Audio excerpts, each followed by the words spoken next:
Rivals Radio.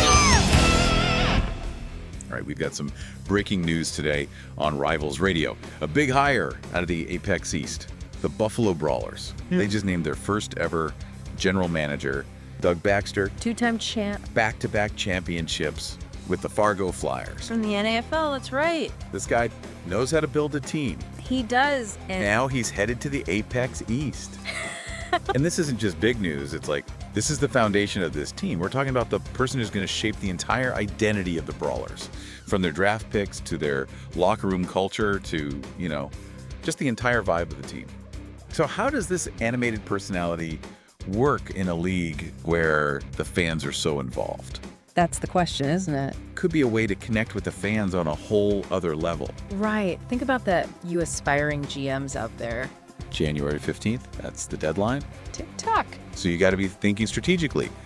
And let's be clear, Baxter isn't coming in with a blank slate. This is Buffalo, a city with a diehard fan base. Expectations are going to be sky high. All right, let's unpack this a little bit. So for those out there who might not be totally immersed in the sim football scene, remind us what makes Doug Baxter such a huge get for the Brawlers. Think back-to-back American Cup championships with the Fargo Flyers and the NFL.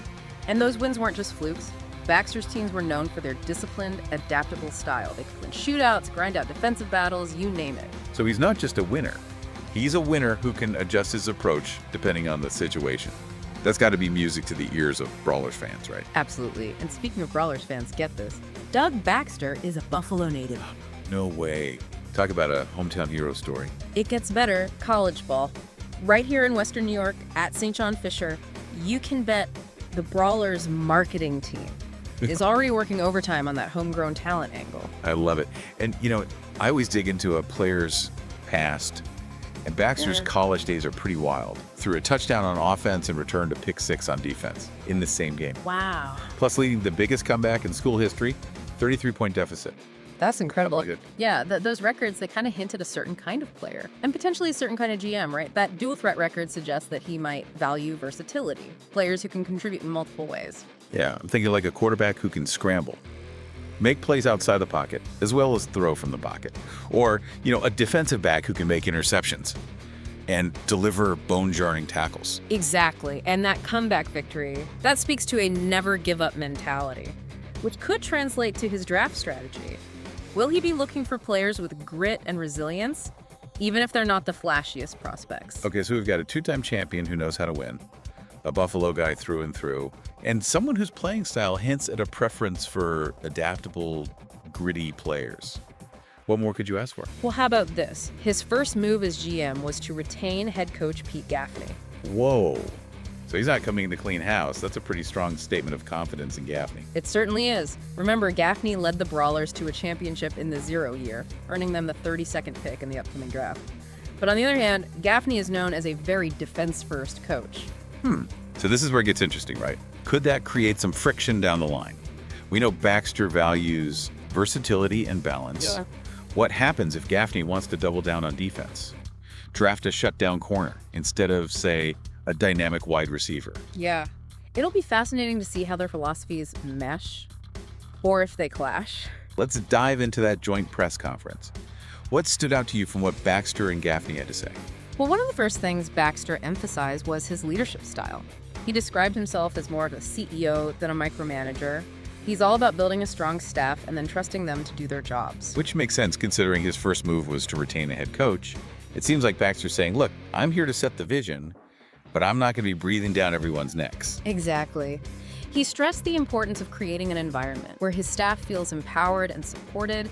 He even said something like, I want to create opportunities, not just for our players, but for everyone in this organization. That's a really interesting choice of words, opportunities. It suggests that he's thinking long-term, about building a culture of growth and development, not just winning games, but building something sustainable. And perhaps that's where his experience as a player comes in. Remember, he led that incredible comeback victory in college. Maybe he's looking to create a team that thrives on overcoming adversity, on constantly pushing their limits. Okay, so we've got a picture of Baxter as a leader, hands-off but visionary, focused on building a culture of growth and resilience. Don't forget, he's stepping into a division that is absolutely stacked. The Apex East is brutal. Oh yeah, the Apex East is no joke. You get the Orlando Sharks with their explosive offense. The Toronto Blizzard, notorious for their suffocating defense. And don't forget the Virginia Beach Bombers, always bringing that unpredictable, hard-hitting style. It's going to be a battle every single week for the Brawlers. So can Baxter and Gaffney navigate this gauntlet? Talk about a trial by fire. And let's not forget, the Brawlers have the 32nd pick in the draft. That's not a lot of room for error when you're trying to fill holes and build a team that can compete in this division. Plenty of talent out there for Baxter to work with. But how will he approach the draft? That's the million-dollar question. Will he prioritize filling immediate needs, or will he take a more long-term approach, drafting for potential and upside? Will he favor players who fit Gaffney's defensive-minded system? Or will he look for players who can adapt to whatever offensive scheme he implements? And remember, Baxter talked about creating opportunities. Will he draft players with high character and a strong work ethic? Guys who embody that culture of growth and resilience he's trying to build? So many questions, so many possibilities. This is what makes the draft so exciting, and this is why this Brawlers team is suddenly one of the most intriguing stories in the league. We've talked about Doug Baxter's championship pedigree, his leadership style, the challenges he faces in the Apex East. We've even speculated on his potential draft strategy. But there's one crucial element we haven't fully explored yet: the fans. Ah, yes. The heart and soul of any sports franchise. And in Buffalo, that heart beats especially strong for football. We're talking about a city with a rich football history, a city that's known for its passionate, die-hard fans. Yeah, these are fans who live and breathe football. Expectations are through the roof. So how does Baxter, this CEO-style leader, how does he connect with these fans? He's a Buffalo native, which is huge. But what else can he do to win over the hearts and minds of the Brawlers faithful? Well, he needs to show them he's not just a hired gun, he's one of them. He needs to demonstrate a genuine commitment to the city and the team. And that goes beyond just press conferences and game day appearances. Yeah, give me some specifics. What kind of actions would resonate with Buffalo fans? Think about those iconic moments in sports history where a coach or player truly embraces the city they represent. Imagine Baxter showing up at local high school games, scouting future Brawlers talent, supporting the next generation of Buffalo football. Oh, I like that. Showing he's invested in the community from the ground up. Exactly. I can already see those black, red, and gold jerseys filling the stands. What's the big picture takeaway from this deep dive? For me, it boils down to this. Doug Baxter's arrival marks a pivotal moment for the Buffalo Brawlers. He brings a unique combination of championship pedigree, local roots, and a forward-thinking leadership approach. It's a chance for a fresh start, a chance to build something truly special in a city that's hungry for a winner. But success is far from guaranteed. This league is all about the fans. More than any other league, So as you're working on your application, ask yourself, what's your story? what makes you different?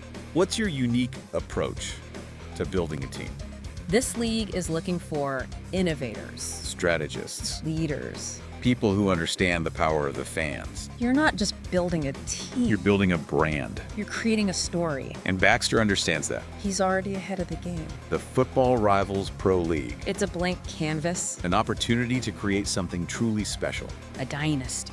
built from the ground up. But it takes more than just knowing football. You got to be creative, You gotta have guts. and you got to understand what makes this league tick. Learn from the best. That's Doug Baxter. Get those applications in. The future of football is waiting. It's in your hands. This is the Football Rivals Pro League. And for all you sim football fanatics out there, keep it locked on Rivals Radio. For the latest news, analysis, and deep dives from around the league, until next time.